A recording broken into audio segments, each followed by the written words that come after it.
Assalamualaikum warahmatullahi wabarakatuh. Pada penyelia dan juga para pensyarah yang dirahmati dan dihormati. Nama saya Muhammad Ismail bin Sulaiman, nombor matrik PIC 233010. Ingin menyampaikan satu pembentangan berkaitan kajian pembangunan modul pengajaran faraid dalam kalangan guru sekolah agama Kerajaan Negeri Johor. Penyela utama saya Dr. Muhammad Khairi Kamaruddin. Dalam kajian yang saya bentangkan hari ini, terdapat 9 perkara, iaitu yang pertama, latar belakang kajian, yang kedua, pernyataan masalah, yang ketiga, kepentingan kajian, yang keempat, persoalan kajian, yang kelima, objektif kajian, yang keenam, sorotan literature, yang ketujuh, metodologi kajian, yang kelapan, pembangunan model ADI, dan akhir sekali ialah kesimpulan. Berkaitan latar belakang yang telah saya susun, iaitu beberapa perkara. Yang pertama, ianya melibatkan konteks pendidikan faraid di Malaysia, yang mana faraid, mata pelajaran ini adalah satu mata pelajaran yang penting dalam sistem pendidikan Islam negeri Johor, yang diajar oleh guru-guru kepada murid-murid darjah 5 hingga darjah 6 pada umur 11 dan juga 12 tahun. Pentingnya faraid ini kerana ianya adalah salah satu subjek atau mata pelajaran yang ada dalam kurikulum pendidikan Islam, bahagian pendidikan Jabatan Agama Islam Negeri Johor. Antara cabaran pelajaran faraid yang mana dilihat kekurangan bahan pengajaran yang berkualiti, yang mana guru-guru sering menghadapi cabaran dalam mendapatkan bahan-bahan yang menarik. Kesukaran dalam pemahaman pelajar, yang mana mata pelajaran faraid ini seringkali tidak diminati dan mereka mungkin mengalami kesulitan untuk memahami konsep-konsep faraid yang lebih kompleks. Latar belakang kajian ini juga menyentuh berkaitan keperluan pembangunan atau membangunkan satu modul pengajaran faraid yang mana terdapat kekurangan sumber pelajaran yang lebih inovatif dan juga menarik. Kemudian perubahan kurikulum yang mana pendidikan Islam ini memerlukan pendekatan pengajaran yang lebih dinamik dan juga relevan. Antara tujuan pembangunan modul adalah sudah tentunya meningkatkan kualiti pelajaran dan juga memperkaya pengalaman pembelajaran sesuai dengan masa kini. Dan ia juga memberi kepentingan kepada guru dan pelajar, yang mana modul ini sudah tentulah dapat membantu guru menyampaikan pelajaran faraid dengan lebih efektif dan juga menarik. Manakala untuk pelajar, modul ini juga diharapkan agar dapat meningkatkan pemahaman mereka tentang mata pelajaran faraid ini dan menjadikan ianya lebih menarik dan lebih baik lagi. Harapan jangka panjang, peningkatan literasi faraid ini diharapkan modul ini akan meningkatkan lagi kefahaman dan juga dapat memberi sumbangan kepada pendidikan Islam negeri Johor. Seterusnya iaitu berkaitan pernyataan masalah. Terdapat 5 pernyataan masalah yang disimpulkan di sini iaitu kepentingan integrasi teknologi, yang mana dalam era digital ini penggunaan teknologi dalam pengajaran semakin penting.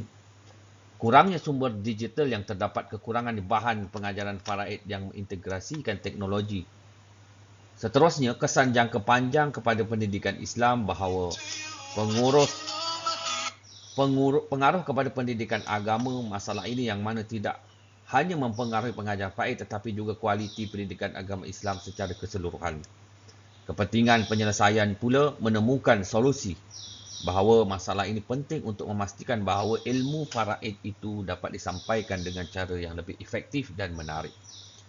Sudah tentunya ianya memberi satu perkara berkaitan, iaitu kurangnya latihan guru ini adalah satu pernyataan masalah, yang mana latihan guru ini masih lagi kurang, dan agar membantu modul yang dihasilkan dapat membantu dalam kekurangan latihan, yang mana guru-guru perlu lebih cepat dan lebih memahami mata pelajaran faraid ini dalam proses pengajaran dan pembelajarannya. Yang mana keperluan pengajaran yang lebih efektif, yang mana sudah tentulah pengembangan modul yang mana keperluannya untuk mengembangkan modul pengajaran faraid ini agar dapat berterusan dan dapat memperbaiki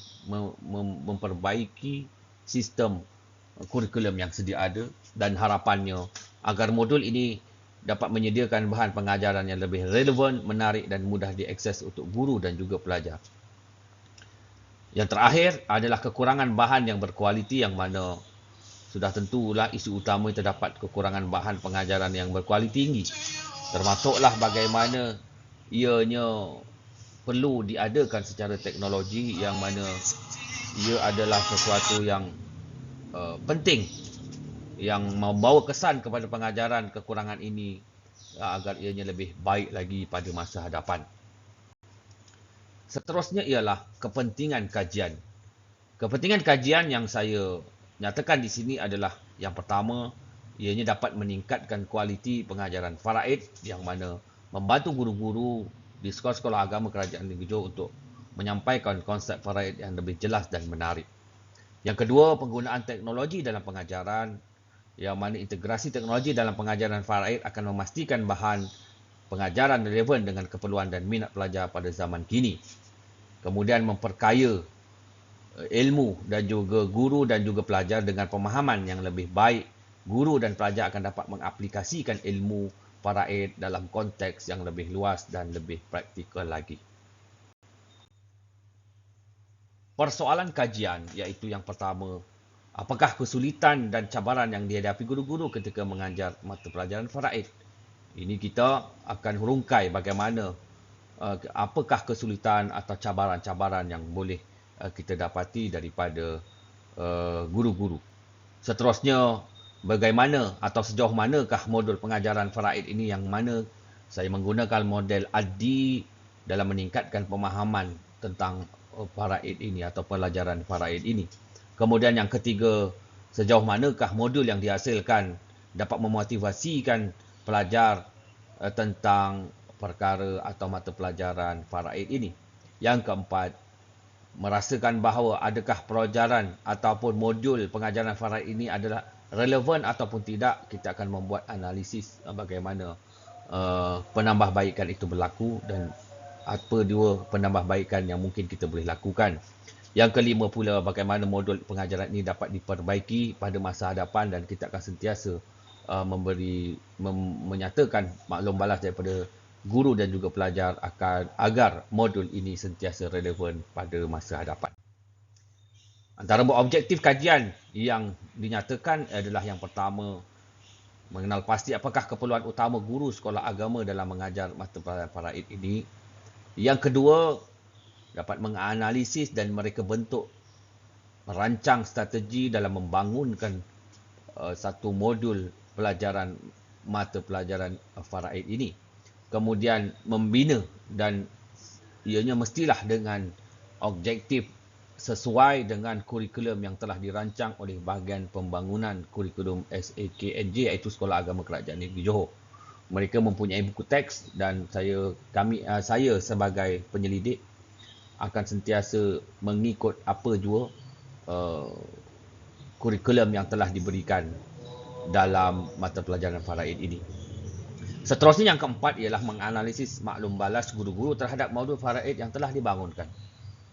Jadi yang terakhir pula ialah menganalisis dengan membuat semakan terhadap modul ini agar modul ini sentiasa relevan pada masa hadapan. Sorotan literatur terdapat 4, iaitu kekurangan pendekatan pengajaran inovatif dalam faraid. Seperti yang dinyatakan Jasni dan Zawawi bahawa menunjukkan bahawa pendekatan pengajaran tradisional kurang berkesan dalam peningkatan pemahaman pelajar tentang faraid, menyarankan perlunya pendekatan yang lebih interaktif dan menarik. Seterusnya, kepentingan modul pengajaran yang lebih efektif, iaitu menggunakan teknologi dalam pembelajaran ini. Kemudian mengikut ataupun mencipta modul berdasarkan model ADDI sebagai kerangka kerja. Seterusnya, dapat merubah kurikulum teknologi dengan menggunakan teknologi. Kajian juga menekankan pentingnya mengintegrasikan teknologi terkini dalam pembelajaran. Metodologi kajian ini adalah Kajian yang dilakukan adalah kualitatif, iaitu kajian kes. Dalam pengumpulan data pula bagaimana saya akan lakukan temu bual, pemerhatian dan juga analisis dokumen, analisis data dengan menggunakan perisian in vivo, kemudian kesahan dan kebolehpercayaan yang mana ianya akan sentiasa disemak dan juga disahkan oleh pakar-pakar yang tertentu, membuat triangulasi data dan sebagainya. Persampilan dan lokasi kajian iaitu peserta kajian yang mana saya akan libatkan 2 orang guru pakar mata pelajaran faraid dan dua orang profesional yang pakar dalam bidang faraid di luar daripada Sekolah Agama Kerajaan Negeri Johor. Lokasi kajian di Sekolah-Sekolah Agama Kerajaan Negeri Johor dan juga unit pembangunan kurikulum bahagian pendidikan agama Islam Negeri Johor. Seterusnya, bagaimana pembangunan model ADI ini dilakukan iaitu dengan yang pertama meneruskan membina dengan analisis, kemudian dengan reka bentuk, kemudian pembangunan iaitu mencipta bahan pengajaran menarik dan interaktif. Seterusnya melaksanakan dan juga akhirnya menilai iaitu berkesanan modul ini dalam membuat penyesuaian dari semasa ke semasa. Dan kesimpulan yang boleh saya nyatakan pada pembentangan saya pada hari ini iaitu pembangunan modul pengajaran faraid yang efektif dan komprehensif adalah langkah penting dalam usaha meningkatkan kualiti pengajaran dan pembelajaran bagi guru-guru sekolah agama kerajaan negeri Johor. Seterusnya, fleksibiliti yang ditawarkan oleh model ADI ini membolehkan model ini dapat dijalankan atau dilakukan dengan baik sesuai dengan keperluan yang ada, iaitu dapat menyesuaikan modul berdasarkan maklum balas dan juga hasil penilaian. Jadi penyelidikan ini juga menilai seluruh pengajaran yang mana ianya dapat merupakan jurang antara amalan penyampaian pendidikan faraid sedia ada dan meningkatkan kualiti dan keberkesanan penyampaian pengajaran dan pembelajaran guru-guru sekolah agama di negeri Johor, khususnya mata pelajaran faraid. Itu saja daripada saya. Terlanjur kata, tersalah bicara, terkasar bahasa, maafkan saya dengan sebanyak-banyaknya. Sekian. Terima kasih.